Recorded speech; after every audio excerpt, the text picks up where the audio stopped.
ऐतिहासिक ठुलो हाम्रो डिस्कसन थियो। त्यो डिस्कसन पश्चात आज हामीले निर्णय गर्यौं कि हामी प्रेस कन्फरेन्स गरेर हाम्रो सारा सिक्किमे अति आदरणीय कृषक वर्गलाई जो इन्टरप्रेन्योर हुनुहुन्छ, जो सानो सानो इन्डस्ट्री चलाउन चाहनुहुन्छ, कुनै व्यवसाय गर्न चाहनुहुन्छ, उहाँहरूको लागि अपर्च्युनिटी कसरी छ, के छ भन्ने कुराहरू लिएर हिजोको डिस्कसमा हामी थियौं। र आजको यो हाम्रो प्रेस कन्फरेन्समा विशेष गरेर हाम्रो एग्रिकल्चर डिपार्टमेन्टबाट प्रिन्सिपल सेक्रेटरी अनि हाम्रो आरबीआईबाट हाम्रो सिक्किम स्टेटको इन्चार्ज हुनुहुन्छ, त्यस्तै प्रकारले लिड बैंक एसएलबीसीको हाम्रो कन्भेनर अनि हाम्रो एमओबीसीटी यानी सोम सिक्किम अर्ग्यानिक मिसनको हाम्रो एमडी अनबलगन सर। र हामी विशेष गरी तपाईहरुलाई एक दुईवटा कुरा म भनेर हामी के गर्दैछौँ आउने दिनमा त्यो म डिक्लेयर गर्न चाहन्छु, जो अलिकति तपाईहरुले अघि भनिसकेको छ। र हामीले सिक्किममा विशेष गरेर गरिब फार्मर्सहरुको, किसानहरुको, गाउँलेहरुको कुरामा धेरैपल्ट उहाँहरुलाई केही काम गर्छु भन्दाखेरि पैसा हुँदैन, उहाँहरु एउटा गाई किन्छु भन्दाखेरि पनि उहाँहरुकोमा पैसा हुँदैन, उहाँहरु म अदुवा किनेर यति मन लगाउँछु त्यहाँ पनि पैसा हुँदैन। यस्तो स्थिति छ गाउँमा। उहाँहरु बैंकमा गएर बैंकसँग कसरी सम्बन्ध गर्ने, बैंक गएर कुन प्रकारले लोन पाइन्छ, कसरी हामीले त्यो फेसिलिटी पाइन्छ, यो पनि हाम्रो आदरणीय कृषकहरुलाई थाहा छैन। अनि जतिजनालाई थाहा छ, पछाडीको यो हिजोदेखि अगाडि अस्ति हुँदो के थियो भने तपाईको बैंकमा गयो लोन एप्लाई गर्छ, लोन हुँदैन, 1 वर्ष 2 वर्ष बैंकमा त्यो उहाँहरुको प्रोजेक्ट बसिबस्छ, अनि त्यहाँदेखि बैंक म्यानेजरसँग गर्यो, यो छैन त्यो छैन इत्यादि कुराहरू भएर तपाईको मेरो आफ्नो इक्जाम्पल मेरो कन्स्टिट्युएन्सीमा धेरैजनाले मुद्रा लोनदेखि लिएर अरू लोनहरू एप्लाई गरेको छ, तर अहिलेसम्म 1-2 वटा हुन्छ, कति हुँदैन। अनि त्यसले के हुन्छ भने जसको एउटा गरिब किसानको काम गर्ने जुन इन्ट्रेस्ट छ अनि त्यो आशाले गएको हुन्छ, उहाँ गएर चाहिँ त्यो नहुँदाखेरि उहाँलाई साह्रो बेसी दुःख भएको छ। यो सिक्किम भरिको लागि यो स्थिति छ। र हामीले डिसाइड गर्यौं, सोच्यौं अनि हाम्रो सीएम साहबसँग मैले सल्लाह गरेर हामी डिपार्टमेन्टमा बैंकर्सहरुलाई, मैले आरबीआई चिफसँग मैले यही आएर मिटिङ गरे, त्यसपश्चात मैले बैंकर्सहरुसँग हामी डिपार्टमेन्टको सल्लाह गरेर सबैजना बसेर के यसबाट सल्युसन निस्किन्छ, कसरी हामी गाउँलेलाई समाधान, गाउँलेको प्रब्लमलाई समाधान गर्ने भनेर हाम्रो मिटिङमा धेरैवटा कुरा पास भएको छ। र यो कुरा चाहिँ यो कुराले हाम्रो आउने दिन यो फेसिलिटीले चाहिँ हाम्रो गाउँलेहरुको आर्थिक अवस्था पनि राम्रो हुन्छ जस्तो मलाई लागेको छ। त्यो सँगसँगै हाम्रो आफ्नो स्टेटको, देशको जीडीपीमा पनि धेरै इफेक्ट पर्छ, यसलाई फाइदा पुग्नेछ।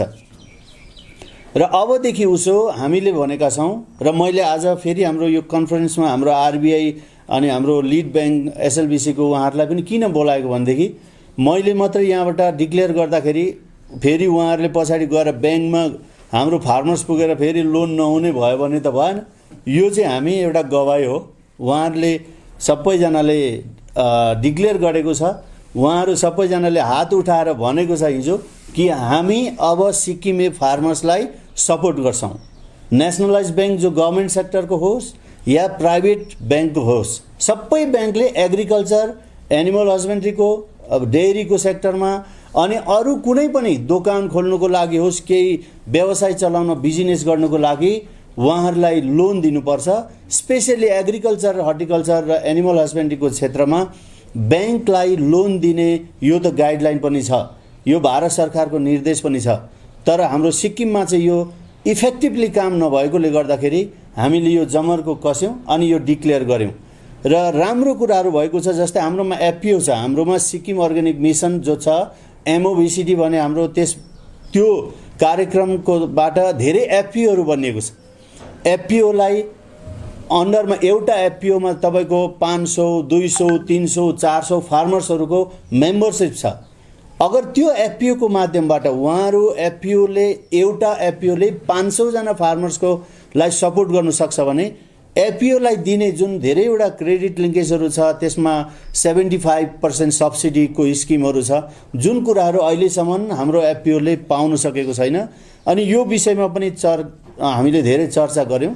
अनि त्यसबाट पनि अब आउने दिन अलिकति हाम्रो स्टेटको जुन कम्पनीज एक्ट अनि हाम्रो स्टेटको एक्टले गर्दाखेरि कम्पनी एक्टमा कति कुराहरू नभएकोले गर्दाखेरि त्यो फेसिलिटी नहुँदा कोअपरेटिभ थ्रु गर्ने भन्ने पनि धेरै सल्लाह हुँदैछ। यो अर्को इस्यु हुन्छ, हामी बादमा यसलाई क्लियरिफाई गर्छौँ। र आज चाहिँ म तपाईँहरूलाई यो जानकारी दिन चाहन्छौँ, अबदेखि उसो हाम्रो हरेक बुधबार ब्याङ्कर्सहरू जति ब्याङ्क छ त्यो चाहिँ किसानको लागि समर्पित हो। बुधबारको दिन सबै म सम्पूर्ण सिक्किमे जनतालाई म यहाँबाट डिक्लेयर गर्न चाहन्छु कि आरबिआई अनि हाम्रो लिड ब्याङ्क सबै ब्याङ्कको सहमतिमा तपाईँको हरेक बुधबार चाहिँ हाम्रा आदरणीय कृषक वर्गले ब्याङ्कमा गएर काम गर्न तपाईहरुलाई फ्री गरिनेछ। त्यो दिन चाहिँ लोन पास गर्नुहोस् या तपाईको ट्रान्ज्याक्सन अरु कुनै पनि कुरा होस्, हाम्रा फार्मर्सहरुको लागि त्यो डेडिकेट गरेको दिन हो। एभ्री वेडनेसडे फर फार्मर्स यो ब्याङ्कबाट एउटा डिक्लेयर हुन्छ। अर्को चाहिँ तपाईको every first Thursday of the month, पहिलो बिहीबार, महिनाको पहिलो बिहीबार सबै डिस्ट्रिक्ट, चारैवटा डिस्ट्रिक्टमा हाम्रो एनिमल हस्बेन्ड्रीको, एग्रिकल्चरको, हर्टिकल्चरको उहाँहरूको डिपार्टमेन्टसँग हाम्रो लिड ब्याङ्कहरू उहाँहरू मिटिङ बस्नुपर्छ every first Thursday of the month. यो पनि यो डिक्लेयर गरेर डिस्ट्रिक्टको कुन कुरामा असुविधा छ, कति लोन स्याङ्सन भयो, कति भएन, फार्मर्सले के दुःख पाउँदैछ पाउँदै छैन, यो जम्मै कुराको चर्चा चाहिँ हरेक बिहीबार महिनाको फर्स्ट बिहीबारमा उहाँहरू ब्याङ्कको सबै आरबिआईदेखि लिएर सबै ब्याङ्कको उहाँहरू म्यानेजरहरू बसेर डिस्ट्रिक्टको हाम्रो एनिमल हस्बेन्ड्री, एग्रिकल्चर, हर्टिकल्चर अनि अरू जति पनि डिपार्टमेन्टबाट जस्तै टुरिज्मको भयो, कुनै पनि कर्पोरेटेड काम गर्नेहरू हुनुहुन्छ उहाँहरूको लागि त्यो दिन मिटिङ गर्ने डिक्लेयर ब्याङ्कको सल्लाह अनुसार उहाँहरूको अनुमतिमा सिग्नेचर गरेर उहाँहरूले हिजै दिइसक्नु भएको छ। यो every Thursday of the month first Thursday यो चाहिँ फेरि ब्याङ्कर्सहरूले डिस्ट्रिक्टमा टेरिटोरी यो तीनवटा क्षेत्रलाई मिलाएर एउटा हामी क्रेडिट मेला ब्याङ्क फार्मर्सहरूलाई त्यहाँ बोलाइन्छ।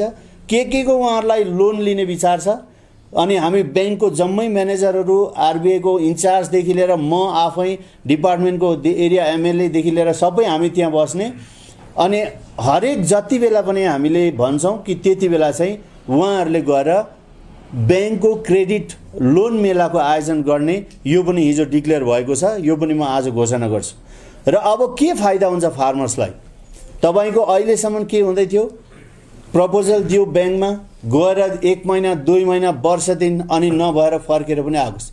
त हामी यसरी टेबलमा बस्ने, तपाईको लिड ब्याङ्क, अरू ब्याङ्क म्यानेजर कुन चाहिँ ब्याङ्कबाट लोन लिने, के को लागि लोन लिने, त्यहीँनिर फर्मालिटी तपाईको फर्म बनिएको हुन्छ। यसलाई प्रोजेक्ट बनाउनको लागि नाबार्डले सपोर्ट गर्ने हिजो डिक्लेयर भएको छ। नाबार्ड चाहिँ प्रोजेक्टको लागि उहाँहरूले सपोर्ट गर्नुहुन्छ अनि इन्स्टेन्ट यदि त्यहाँ पोसिबल छ भने एकैचोटि त्यही टेबलमा नै लोन स्याङ्सन गराउने यो क्याम्प पनि हामी राख्ने हिजो डिक्लेयर भएको छ। र यो हाम्रो जम्मा 3-4वटा कुरा हामीले डिक्लेयर गऱ्यौँ। नम्बर 1, एभ्री वेडनेसडे ब्याङ्कले फार्मर्सको लागि दिने, त्यो किसानको लागि बुधबार, हरेक बुधबार। अर्को छ first Thursday of the month, त्यो एभ्री डिस्ट्रिक्टमा मिटिङ गर्नुपर्ने कुरा, फार्मर्सको रिलेटेड कुरा, लोन विषय लिएर सबै लिड डिपार्टमेन्ट, डेरी भयो, तपाईको एग्रिकल्चर, हर्टिकल्चर र अरू डिपार्टमेन्टहरूसँग पनि। अनि क्रेडिट फेसिलिटीको लागि एभ्री डिस्ट्रिक्टमा कहाँ पोसिबल हुन्छ हामीले डिक्लेयर गरिदिन्छौँ। त्यहाँनिर उहाँहरू आउँछन्, सबै ब्याङ्कर्सहरू आउनुहुन्छ अनि त्यही इन्स्टेन्ट त्यही नै स्पटमा पनि लोन स्याङ्सन गर्ने कुराहरू छ। र अब लोन कसरी पाइन्छ भन्ने कुरामा मैले जानकारी पाएअनुसार उहाँहरूको जुन गाइडलाइन अनुसार 1,60,000सम्म इन्डिभिजुअली, कोही कोलेटर ब्याङ्कमा कुनै त पर्चाहरू केही नराखिकन, जस्तै मलाई अदुवा रोप्नु मन पर्यो, म यति पैसा गएर ब्याङ्कमा माग्ने बित्तिकै 1,60,000सम्म उहाँले बिना पर्चा, कुनै कोलेटर, तपाईँको ब्याङ्क ग्यारेन्टी नराखिकन लोन पाउने प्रावधान छ एउटा। यो सम्पूर्ण जनताले, कृषक वर्गले यो जान्नुपर्ने कुरा हो। अर्को छ एसएचजी भयो, अरू कुनै पनि गैर सरकारी संस्था भयो अनि सँगसँगै तपाईँको म डेरीको फार्म गर्छु, म पोल्ट्रीको फार्म गर्छु भनेदेखि त्यसमा 10 लाखसम्म पैसा लोन पाउनेमा पनि कोलेटरल त्यसको ब्याङ्क ग्यारेन्टीको कोही इस्यु हुँदैन। यो अर्को कुरा हो। त्यो भन्दा बेसीको जुन लोन हामी एप्लाई गर्छौं त्यो एप्लाई गर्दाखेरि चाहिँ ब्याङ्क ग्यारेन्टी राख्ने जो सिस्टम छ त्यो पनि प्रोजेक्ट बनाउने सम्बन्धित कुराहरू त्यो नाबार्डले सपोर्ट गर्नेछ। अनि ठुल्ठुलो प्रोजेक्ट बनाएर ठुल्ठुलो डेरी खोल्ने फार्मिङ गर्नुको लागि त्यसको लागि पनि सजिलैसँग उपलब्ध गराउनको लागि हामी ब्याङ्कसँग मिलेर डिपार्टमेन्टको हामी आफै एकजना नोडल अफिसर हाम्रो डिपार्टमेन्टबाट हामी राख्ने, ब्याङ्कबाट इमिडिएटली सर्कुलर सबै ब्याङ्कलाई आरबिआईले जिम्मा लिनुभएको छ, आरबिआईको मार्फत हरेक ब्याङ्कलाई नोटिफाई गरिन्छ अनि उहाँहरू त्यो नोटिफिकेसन अनुसार गाउँमा आउनेछन्। र विशेष गरेर अब उसो हामी हाम्रो फार्मर्स जुन अहिले यो कोभिड-19ले गर्दाखेरि हाम्रो महामारी छ, विश्वको एउटा एकदमै ठुलो समस्या भइरहेको छ, त्यस्तो समयमा पनि हाम्रा कृषकहरू डटेर खटेर यति बेसी उन्नति गर्नु हुँदैछ। अनि अहिले यङ जेनेरेसन जो पढेर अब बाहिरबाट फर्केर आउनु हुँदैछ, सिक्किम सरकारले उहाँहरूलाई लिएर आफ्नो स्टेटमा ल्याउने काम भइरहेको छ, जो उहाँहरू बाहिर काम गर्नु हुँदै थियो। अनि हाम्रो कति पढेर मास्टर गर्ने ग्रेजुएट गर्ने हाम्रो धेरैजनाले नोकरी नपाएर बसिरहनु भएको छ, कति ठाउँमा नोकरी पाउने स्थिति हुँदैन। र यसले गर्दाखेरि हामी एग्रिकल्चर डिपार्टमेन्टको तर्फबाट, एनिमल हस्बेन्ड्रीको तर्फबाट अनि हाम्रो सम्माननीय मुख्यमन्त्री महोदयको निर्देशनमा आज यो डिक्लेरेसन आउने भविष्यमा हाम्रा फार्मर्सहरूले अवश्य पनि यहाँबाट फाइदा लिनेछन्। अनि लोन अर्को कुरा पनि म राख्छु, लोन त ब्याङ्कले दिन्छ, तर म अनुरोध पनि गर्छु रिपेमेन्टको सिस्टम जो छ रिपेमेन्ट गर्नुको लागि त्यसको लागि पनि फार्मर्सले सबैजनाले इमान्दारीसँगले टाइममा बुझाउनु भयो भने अर्को एउटा प्रावधान पनि नाबार्डबाट छ। जो व्यक्तिले लोन लिन्छ, लोन लिएर उसले कन्टिन्यू रिपेमेन्ट गर्छ भने उहाँलाई नाबार्डको तर्फबाट अझै 3% रेट अफ इन्ट्रेस्ट माइनस गरेर त्यो फेसिलिटी पनि दिने। अनि एग्रिकल्चर सेक्टरमा मलाई लाग्छ 7% को रेट अफ इन्ट्रेस्ट हुन्छ त्यो डेरी सबै कुराको लागि। अब त्यसमा उहाँ ब्याङ्कमा पैसा महिनावारी या वर्षमा कन्टिन्यू उहाँले पेमेन्ट गर्नुभयो भने अझै उहाँलाई एउटा तपाईँको प्रोत्साहनको लागि, उहाँलाई अझै राम्रो अझै काम गर्नुको प्रोत्साहन दिनुको लागि 3% रेट अफ इन्ट्रेस्टमा रिबेट गरेर अझै मुनि लास्टमा गयो भने 4% सम्ममा उहाँको आफ्नो प्रोजेक्टमा काम गर्न सक्ने। अनि योभन्दा फाइदा अर्को हुँदैन। र त्यसले गर्दाखेरि म अनुरोध गर्छु हाम्रो सम्पूर्ण सिक्किमे जनतालाई, हाम्रो पढालेखा भाइ बहिनीलाई, हाम्रो यङ जेनेरेसनलाई, आमा बाबा दाजुभाइ दिदीबहिनीलाई अब हामी सबैजना मिलेर हाम्रो गाउँको परिस्थिति जुन अन्नको अनिकाल छ, सागसब्जीको अनिकाल आउनुबाट हामी बाँच्नेछौँ। अनि हाम्रो देशलाई जिडिपी पनि यो जुन कल्टिभेसनले गर्दा, डेरी फार्मिङले गर्दा, अरू जो पनि कुराहरूले गर्दाखेरि व्यवसाय बिजनेसको कारणले हाम्रो आर्थिक स्थिति पनि मजबुत हुनेछ। र तपाईँ र मैले अगर मैले एउटा फार्म खोल्छौँ 10 लाख रुपियाँ पैसा लिएर मैले एउटा पोल्ट्री फार्म खोलेँ भने म त्यहाँनिर 1 जना 2 जना इम्प्लोइमेन्ट पनि दिन सक्छु। भनेदेखि सरकारले नोकरी दिँदा पनि त्यही पैसा दिने हो। तपाईँ आफैले एउटा फार्म खोल्नुभयो, हामी ब्याङ्कको तर्फबाट तपाईँलाई त्यो फेसिलिटी दिने अनि तपाईँले आफै नै इम्प्लोइमेन्ट जेनेरेट गर्ने साधन पनि हुनेछ। र म तपाईँहरूलाई अनुरोध गर्छु हामी जस्तै परिस्थिति किन नआओस् देशमा, चाहे यो कोभिड-19 होस् या जुनै पनि परिस्थिति होस्, हामीले हाम्रो जति पनि बाँझो जमिन छ यो जम्मै बाँझो जमिनमा तपाईँ कोही एनजिओ हुनुहुन्छ या कोही तपाईँहरू त्यसै बेरोजगार बस्नुभएको भाइ बहिनी हुनुहुन्छ, हाम्रो गभर्मेन्टले मुख्यमन्त्री महोदयले पनि यो कुरा हामीलाई आदेश दिइसक्नु भएको छ।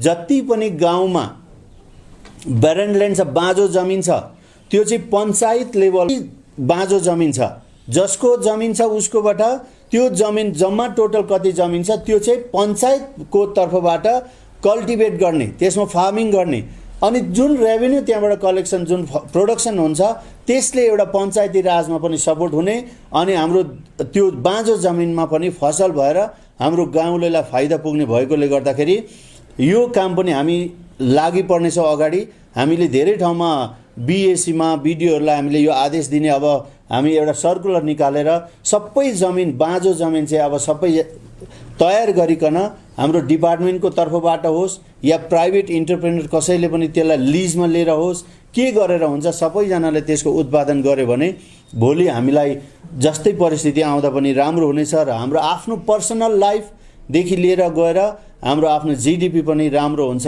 यसैले गर्दाखेरि हामीले ब्याङ्कसँग जुन 3-4वटा कुराको आज डिक्लेयर गऱ्यौँ अनि म आफैलाई पनि खुसी लागेको छ। यो एउटा सिक्किमे जनतालाई एउटा समर्पित कार्यक्रम हो र यो चाहिँ हामीले गर्ने टेबलमा प्रेस कन्फरेन्स गरेर पेपरमा निकाल्ने कुरा होइन।